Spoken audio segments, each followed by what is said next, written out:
حبشہ کی طرف ہجرت کی۔ ان کے ساتھ ان کی بیوی حضرت رقیہ رضی اللہ تعالی عنہا بھی موجود تھی۔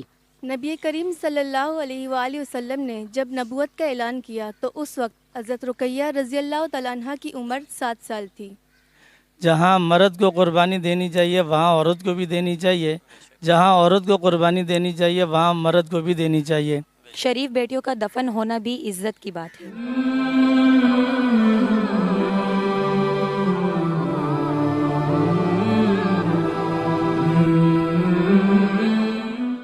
بسم اللہ الرحمن الرحیم۔ ہم اپنے اگلے سیگمنٹ کی جانب جا رہے ہیں اور حضرت رقیہ رضی اللہ تعالیٰ عنہ، آپ کا انتقال بھی 17 رمضان المبارک کو ہوا۔ آپ صلی اللہ علیہ وسلم کی بیٹی تھی، حضرت عثمان غنی رضی اللہ عنہ کے نکاح میں آئیں۔ حضرت رقیہ رضی اللہ عنہ 17 رمضان المبارک غزوہ بدر کے دن جو ہے آپ کا جو ہے انتقال ہوا۔ ہم اسی حوالے سے گفتگو کریں گے۔ ہمارے ساتھ کچھ اسکول ٹیچرز ہیں، ہم ان کی جانب چلتے ہیں اور حضرت رقیہ رضی اللہ تعالیٰ عنہ کی زندگی کے حوالے سے گفتگو کرتے ہیں۔ سب سے پہلے ہم گفتگو میں شامل کریں گے اپنے ساتھ مس نبیلہ کو کہ وہ حضرت رقیہ رضی اللہ عنہ کے حوالے سے گفتگو کا آغاز فرمائیں۔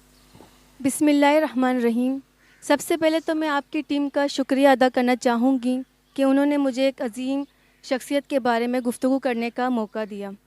حضرت رقیہ رضی اللہ تعالی عنہا نبی کریم صلی اللہ علیہ وسلم کی دوسری صاحبزادی ہیں اور یہ حضرت زینب رضی اللہ تعالی عنہا سے 3 سال چھوٹی ہیں۔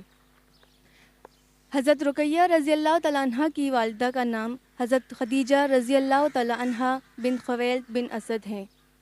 جب حضرت رقیہ رضی اللہ تعالی عنہا پیدا ہوئی تو اس وقت نبی کریم صلی اللہ علیہ وآلہ وسلم کی عمر 33 سال تھی۔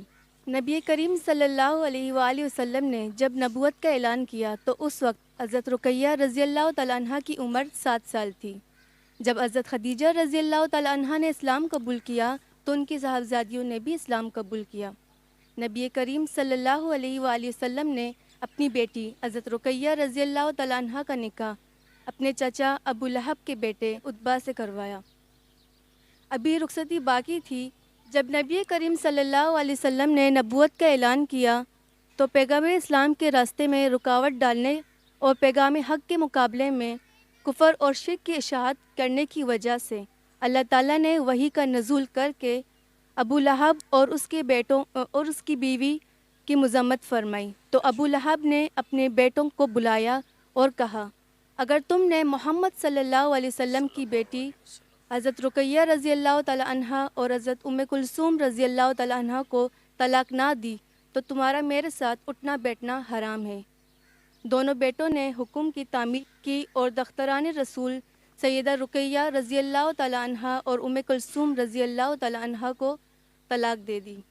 تو محمد صلی اللہ علیہ وسلم نے مکہ مکرمہ میں حضرت رقیہ رضی اللہ تعالی عنہا کا نکاح حضرت عثمان غنی رضی اللہ تعالی عنہ سے کر دی۔ حضرت عبداللہ بن عباس رضی اللہ تعالی عنہ فرماتے ہیں کہ حضرت محمد صلی اللہ علیہ وسلم نے فرمایا، مجھے اللہ تعالیٰ نے وحی بھیجی کہ میں اپنی بیٹی حضرت رقیہ رضی اللہ تعالی عنہ کا نکاح حضرت عثمان غنی رضی اللہ تعالی عنہ سے کر دوں۔ تو محمد صلی اللہ علیہ وسلم نے اپنی بیٹی حضرت رقیہ رضی اللہ تعالی عنہ کا نکاح حضرت عثمان غنی رضی اللہ تعالی عنہ سے کر دی اور ساتھ ہی رخصت کر دیا۔ حضرت عثمان غنی رضی اللہ عنہ کے حوالے سے گفتگو ہوئی۔ حضرت عثمان غنی رضی اللہ عنہ کے حوالے سے جو ہے حضرت رقیہ رضی اللہ عنہ کے نکاح کا آپ صلی اللہ علیہ وسلم کو پیغام اللہ کی جانب سے دیا گیا۔ آپ صلی اللہ علیہ وسلم نے فرمایا کہ اگر میری روایات کے اندر آتا ہے کہ 40 بیٹیاں ہوتی تو میں یکے بعد دیگرے آپ کے نکاح میں دے دیتا۔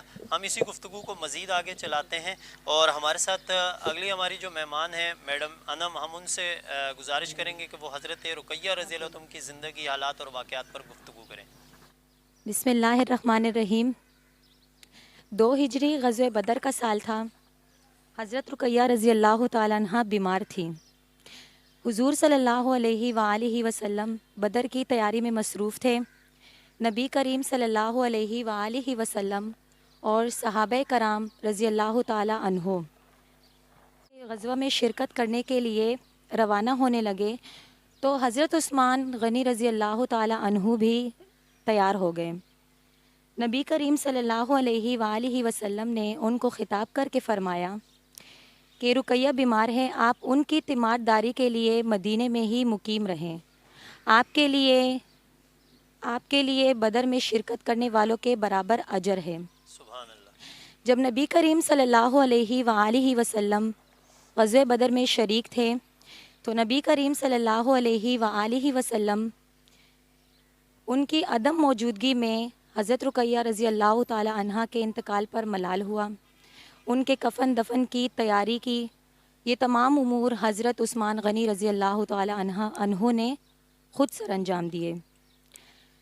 غزوہ بدر کی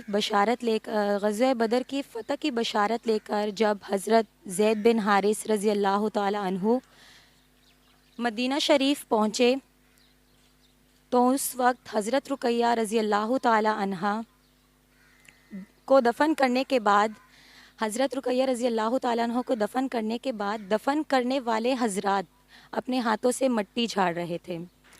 کچھ ایام کے بعد جب حضرت محمد صلی اللہ علیہ وآلہ وسلم مدینہ شریف پہنچے تو جنت البقیع پر حضرت رقیہ رضی اللہ تعالیٰ عنہ کے قبر پر پہنچے اور انہوں نے دعا کی کہ الحمدللہ، اللہ کا شکر ہے، شریف بیٹیوں کا دفن ہونا بھی عزت کی بات ہے۔ جزاک اللہ۔ ہمارے ساتھ ہماری تیسری مہمان ہے، وقت چونکہ مختصر ہے ہم ان کی جانب چلیں گے اور ہم ان سے کریں گے حضرت رقیہ رضی اللہ عنہ کے حوالے سے گفتگو۔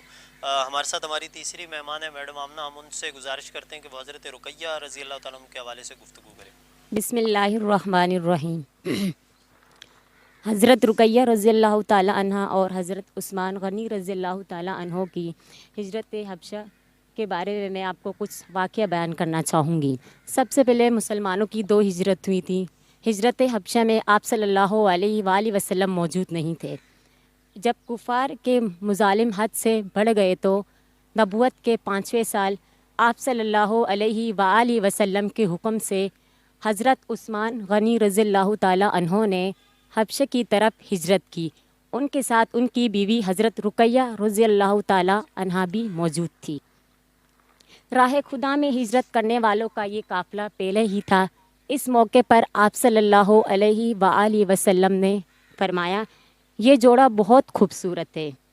ایک عورت حبشہ سے مکہ پہنچی تو حضور صلی اللہ علیہ وآلہ وسلم نے فرمایا، اس عورت سے فرمایا، ہجرت کرنے والوں کے اہل و عیال دریافت فرمائیں۔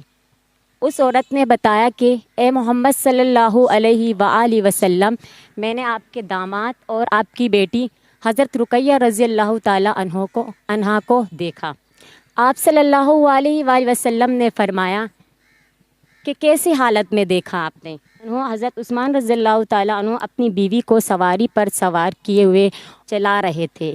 اس وقت نبی کریم صلی اللہ علیہ وآلہ وسلم نے فرمایا، اللہ تعالیٰ ان دونوں کا مصاحب اور ساتھی ہو۔ حضرت عثمان غنی رضی اللہ تعالیٰ عنہ ان لوگوں میں سے پہلے شخص تھے جنہوں نے حضرت لوط علیہ السلام کے بعد اپنے اہل و عیال کے ساتھ ہجرت کی۔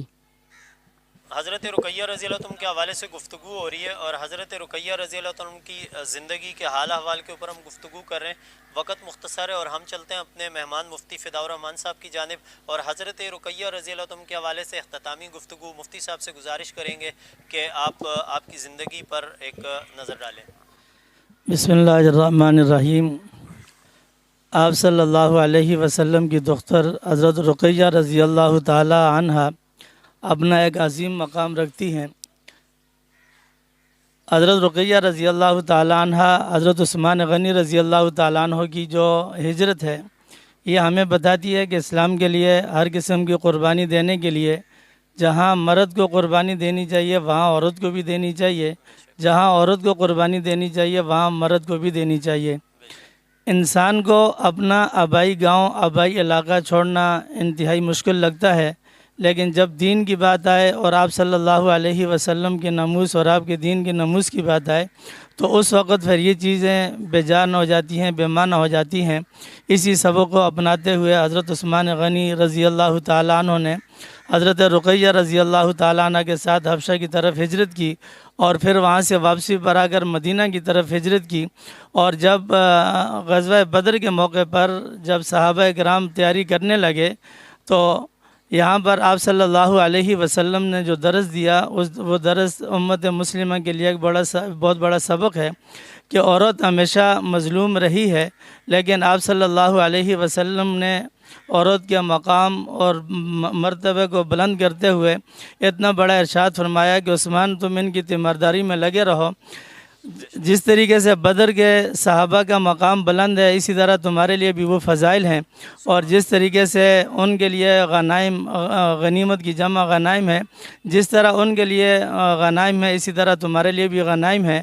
لیکن جب آپ صلی اللہ علیہ وسلم واپس آئے تو آپ صلی اللہ علیہ وسلم کی صاحبزادی دنیا سے جا چکی تھی، اور حضرت عثمان غنی رضی اللہ تعالیٰ عنہ کی عظمت کا مقام آپ اندازہ کریں کہ آپ صلی اللہ علیہ وسلم نے حضرت رقیہ رضی اللہ تعالیٰ عنہ کے بعد اپنی دوسری بیٹی ان کے نکاح میں دی، اور ساتھ ساتھ ان کے مقام کو، ان کی بلندی کو، ان کی عزت عظمت کو چار چاند لگاتے ہوئے فرمایا کہ اگر میری 40 بیٹیاں ہوتی تو وہ بھی میں عثمان کے نکاح میں دے دیتا۔ جی ناظرین، تو حضرت رقیہ رضی اللہ عنہ کے حوالے سے ہمارا یہ سیگمنٹ تھا۔ ہم چلتے ہیں اپنے سیگمنٹ کے اختتام کی جانب۔ بڑا طویل موضوع ہے، اگر ہم ایک ایک زندگی کے حالات اور واقعات کو لے کر بیٹھیں تو میرے خیال میں بہت طویل وقت چاہیے اس کے لیے۔ 17 رمضان المبارک یوم بدر، یوم الفرقان کے دن حضرت رقیہ رضی اللہ تعالیٰ عنہ اس دنیا سے رخصت ہوئیں، اور حضرت عثمان غنی رضی اللہ عنہ نے آپ کی تدفین کی اور جنت البقیع میں آپ مدفون ہیں۔ اور حضرت رقیہ رضی اللہ عنہ کی زندگی جو ہے وہ موجودہ معاشرے کے اندر خواتین کے لیے جو ہے وہ مشعل راہ ہے، اور ہم آج کے دور میں اگر صحابہ اکرام اور صحابیات کی زندگیوں کا ہم مطالعہ کریں گے تو یقیناً ہمارے ہاں بھی بہت سارے جو مسائل ہیں وہ صحابہ اکرام کی زندگیوں کو پڑھنے سے حل ہو سکتے ہیں۔ ہم اپنے پروگرام کا اختتام کرتے ہیں۔ اگلے سیگمنٹ پہ ہم گفتگو کریں گے غزوہ بدر کے حوالے سے۔ دیکھتے رہیے گا ہمارے ساتھ VOT میڈیا۔ اللہ حافظ۔